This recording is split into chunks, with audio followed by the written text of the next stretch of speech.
friends, Amanda here. Welcome back to Handmade Now Hallmark. Today I've got this really fun, simple card featuring some ink blending and a really fun embossing folder. I hope you enjoy. Let's get into it.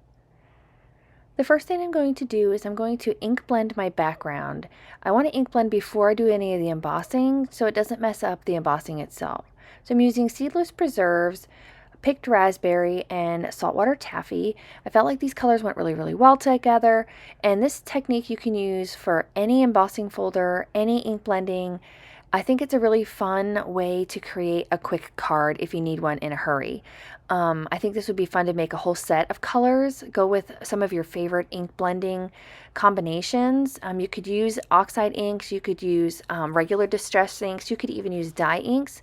I just really like this color combination, that's why I decided to use it. Going in with the saltwater taffy first at the bottom, and then I'm blending up with the picked raspberry, and then moving into the seedless preserves at the end. Again, this is a really quick card. It took me, I think, less than 15 minutes to create this card. I really enjoyed ink blending it. I loved using this embossing folder that I recently got. I believe it is called REFRACTED from Simon Says Stamp. It's just a really unique, I think, embossing folder, and I wanted to try just to do something really simple and just kind of play around with some ink blending and try to run it through with the embossing folder. I haven't done this before. I've seen a lot of crafters do it. I think Christina Warner has done it in the past, so I think this was a really fun way to just kind of play around with my supplies. Once I was happy with the ink blending, I go ahead and cleaned up my surface here so I could get my my die cutting machine out so I could do the embossing. So I don't have any embossing plates to go with my machine, so I kind of just have to play around with the best kind of sandwich to get a really good impression. I just use a couple of shims of cardstock. They do make a embossing plate to go with this particular machine that's actually for 3D embossing. I just don't have that, but just kind of do whatever works for your machine. Next, I'm just spritzing the cardstock to keep it from cracking, but I'm using my shimmer powder, which I created using just some Perfect Pearls and some water in just a little mister bottle. So here you can see I've just got a couple of layers of cardstock, and it embossed beautifully. I just love the way this looks. Now you could use the embossed side or the debossed side, whichever one you like. Just make sure that whenever you're running it through your machine, your color is facing the direction that you want the embossing. Next, I'm going in with a die here. This is the Hugs die from Simon Says Stamp. This is a little bit of an older die. I'm pretty sure it's still available. It does come with one of the shadow dies, but I decided just to leave it nice, plain hugs. I wanted it to be a big contrast between the background and my greeting, just to make it stand out a bit more. I wanted this card to be really simple and quick. I'm just trying to play around with the supplies that I have, things that I haven't used very often, and make quick, simple cards. That's kind of my idea. I've been kind of playing around with in my head, is try not to go overboard.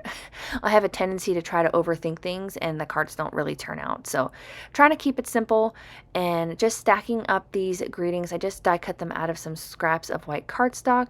This is one of my favorite ways to add die cut greetings. If you haven't followed for a while, you'll see I do this a lot.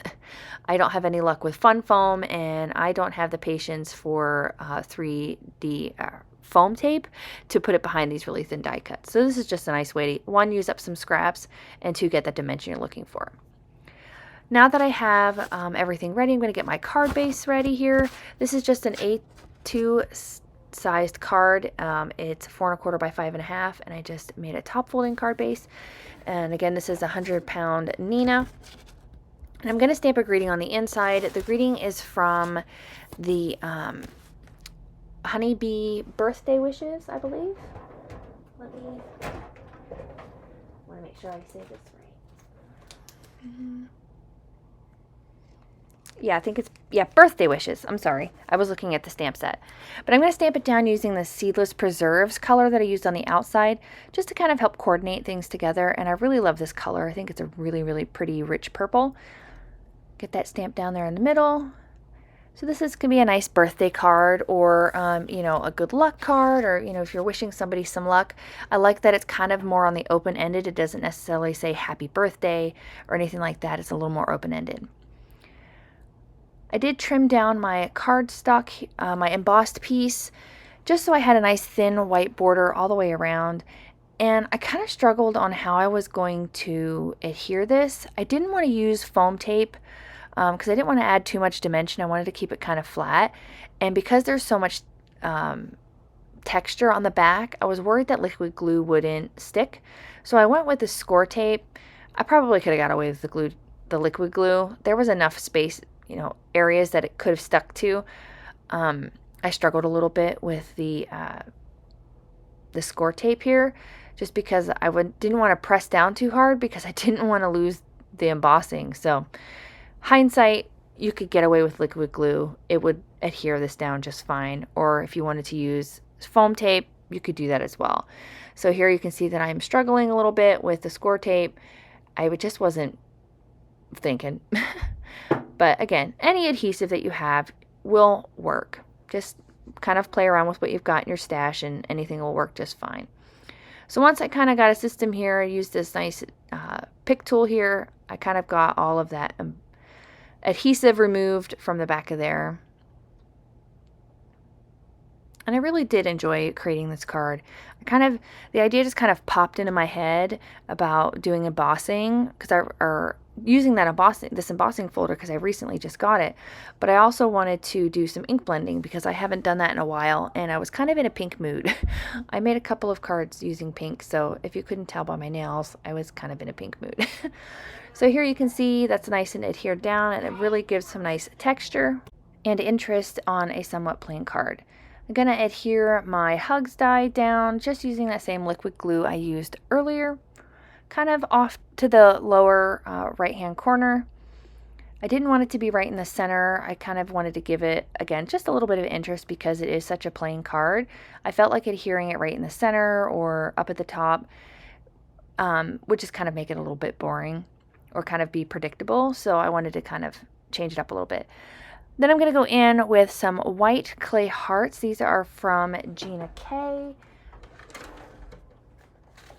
Yeah, Gina K Designs. Ooh. And they're just the black and white hearts collection that she has. And I adhered those down, just 3 of them randomly. And then I went in with my glitter pen and added just a pinch more glitter, just because you can't go wrong with glitter, over top of the hugs, die cut, and the little hearts. And that will finish up this card for today. I really hope you enjoyed this simple ink blended card and the beautiful embossing folder that I used. If you did like the video, please consider hitting the like button, as well as to subscribe so you don't miss out on any more videos here at my YouTube channel. I can't wait to share with you some more videos. I hope you have a great rest of your day. I'll see you again soon. Bye!